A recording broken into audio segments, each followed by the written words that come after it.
प्रिय विद्यार्थियों, BCom part second management, उसमें आज अपन बात करेंगे नियोजन की, यानी जिसे अपन प्लानिंग के नाम से जानते हैं।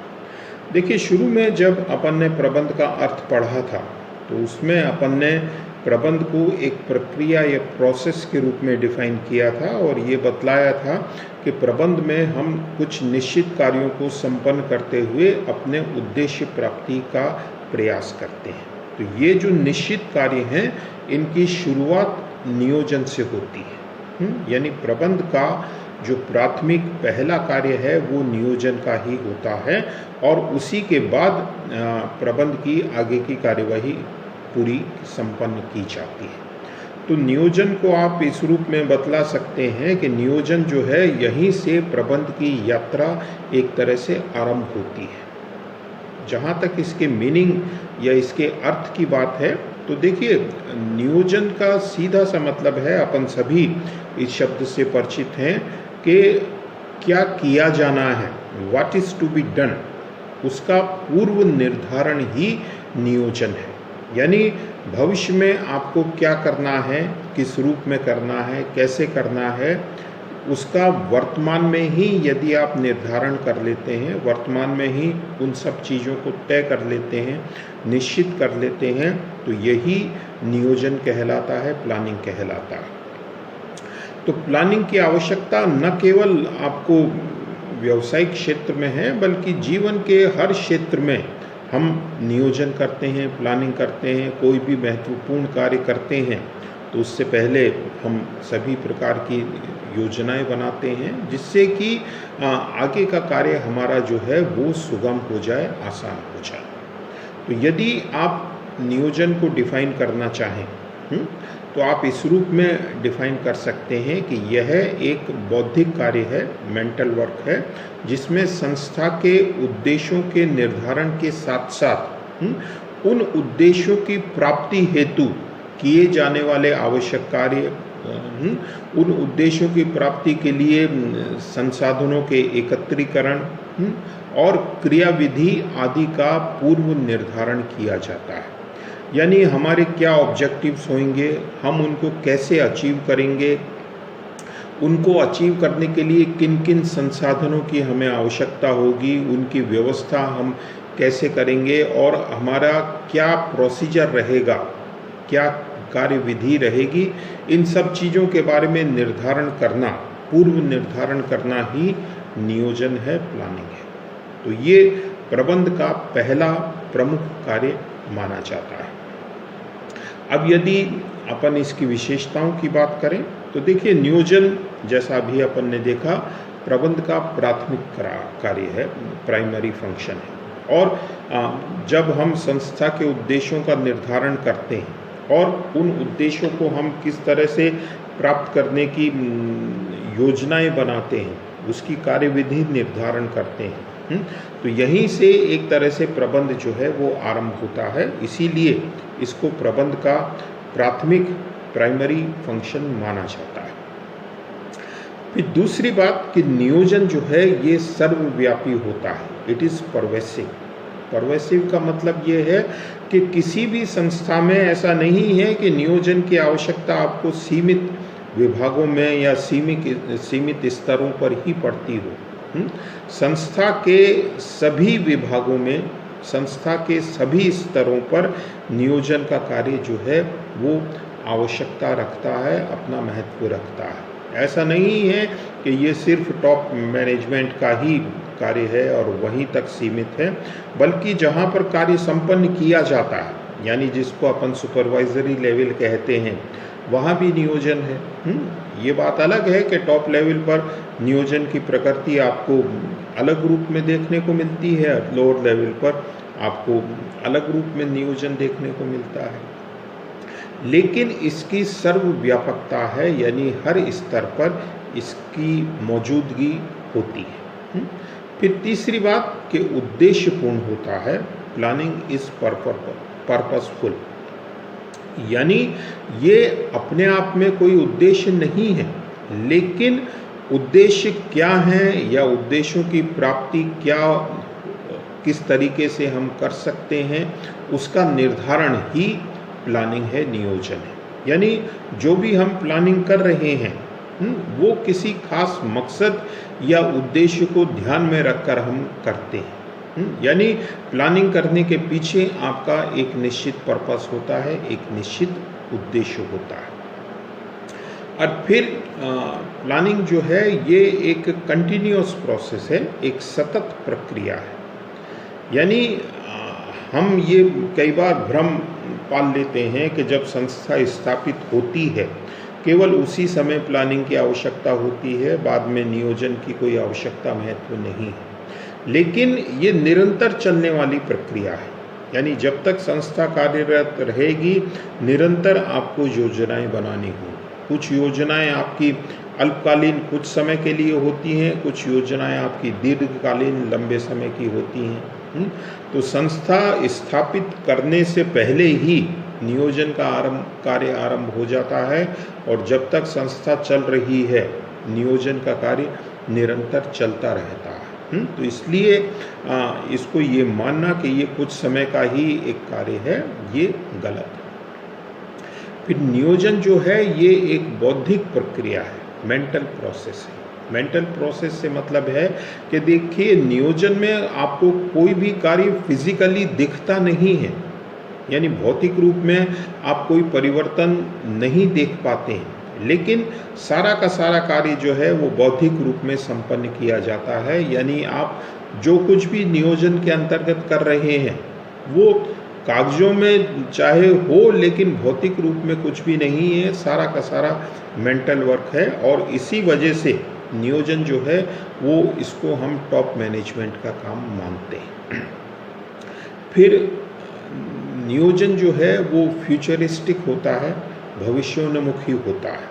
यानी ये एक तरह से भविष्य में झांकना है, भविष्य की और देखना है कि आज से महीने भर बाद, 1 साल बाद, 5 साल बाद, 10 साल बाद हम किस रूप में होंगे या क्या परिस्थिति होंगी, क्या स्थिति होगी। तो ये एक तरह से फ्यूचर का, भविष्य का मूल्यांकन है जो हम वर्तमान में ही कर रहे हैं, या भविष्य के हिसाब से अपने आप को तैयार करने का एक सशक्त माध्यम होता है।